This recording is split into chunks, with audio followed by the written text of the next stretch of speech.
So, graduating the RAG, where did you go from there? What was your first fleet squadron? There was some negotiation going on because, I came from Meridian. Hmm. There was another pilot in my class. There's only two pilots in my class, and there was about four Rios for some reason, student Rios. So I came from Meridian, and this other guy he was a Naval Academy graduate. I'm just going to call him John, okay? Okay.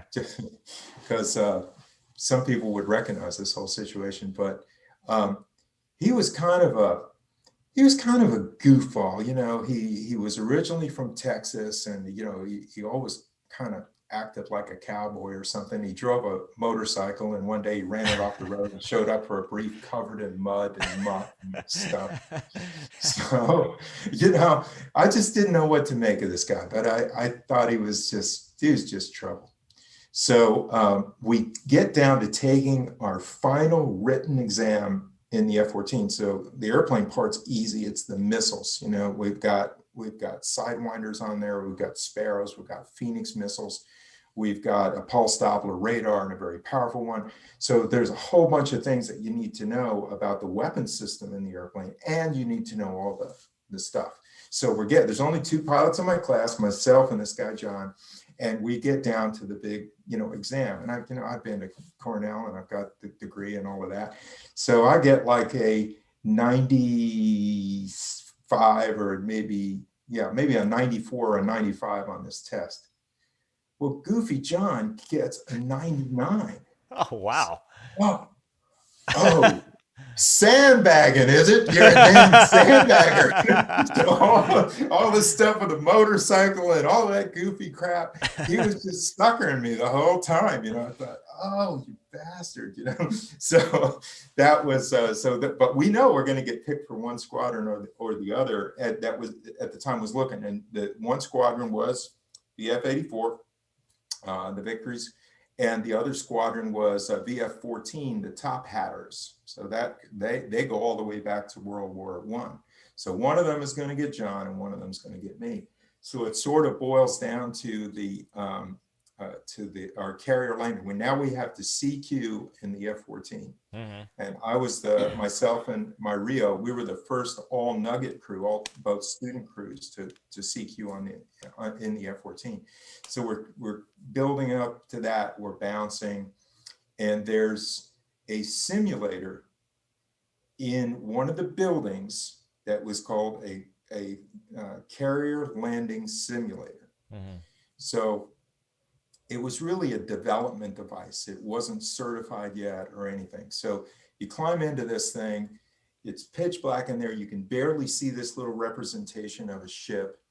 The control loading was terrible, sticks flopping all over the place. So of course you would fly into the water, you'd fly into the back of the boat, you'd fly into the island. I mean, you just could not land this thing. It was absolutely impossible because it wasn't done yet. I mean, it was just a work in progress. So anyway, we get down to, we're getting closer and closer to going to the boat. So I'm sitting in this little simulator one night, and I crashed like 5 times in a row, and I'm just looking around and I'm just disgusted, and I look around and I see this little button down or switch on the side, and forward is auto throttle, and that was the same as the airplane. But if you move the switch back, it just said auto. Oh, wow. Auto what, So I had nothing else to do. So I moved the little switch back. Well, it was auto land. There was no auto land in the airplane that hadn't been developed yet. Nothing like that existed. But in this goofy little developmental simulator, if you went auto, 3-wire, auto, 3-wire, 3-wire, 3-wire. So I go, oh, wow, this is interesting. So I go back to the O Club. And who's there at the bar but John, my adversary here. And he says, man, how you feeling about going out to the boat? We're going out to the boat the next day. So how you feeling about that? And I said, well, I was really, really nervous about it, but I've been spending a lot of time in that carrier landing simulator, and I'm getting better at it. He says, "Oh, bullshit! That thing doesn't even work. Nobody can land that thing." I said, "Well, I can. I'm pretty good at it." She goes, "You're lying." I said, "All right, well, let's walk down." So it's like, I don't know, less than a quarter mile. We walk down to the little simulator building. He's sitting at the console. He can't see what's going on inside the cockpit. So I get in there. We start it up. Auto, 3-wire. He goes, "How'd you do that?" I said, "Well, man, you just got to be really smooth. You can't over control it. You just have to fly the plane." So I go, like 3 straight, 3 wires in this thing. He says, "All right, let me get in there and try that." So we swap out. He hits the ocean, hits the back of the ship, hits the island, climbs out of the thing in disgust and goes home. So I'm thinking, wow, what a great pimp that was. I mean, that was perfect, So I go into the squadron the next day, and this is when we're supposed to, go out to the ship. And you know how squadrons are. When you walk in the front door, sometimes you just get an atmosphere of, it's a little crackle in the air or something, something's wrong or something's different. So I'm looking around, and the whole place seems like hushed, and one of my Rio friends comes up to me and says, "Hey, do you hear about John?" I said, "Well, what about?" He said he quit. He threw his wings on the commanding officer's desk, and he said he's not going to the boat because he thinks he's going to die. So, and I said, so now I'm busted, so now what do I do? And somebody else says, and there was some talk about you and him being in the carrier landing simulator, the other night, and he's just all bummed out and disgusted. Holy crap!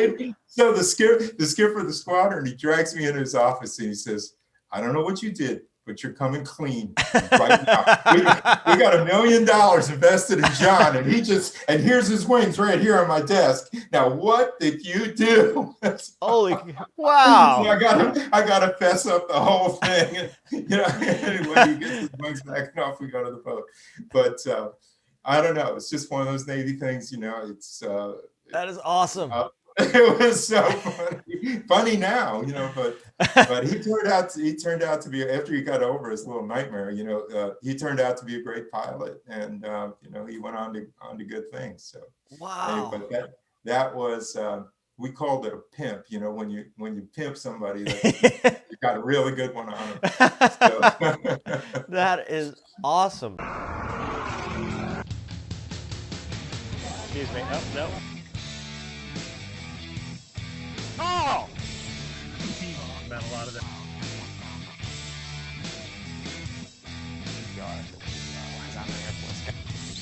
Usually fine with the doors off.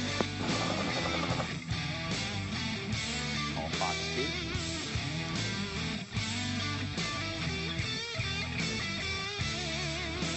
2. Don't be a douche. That's rule number 1. Make them tell you no.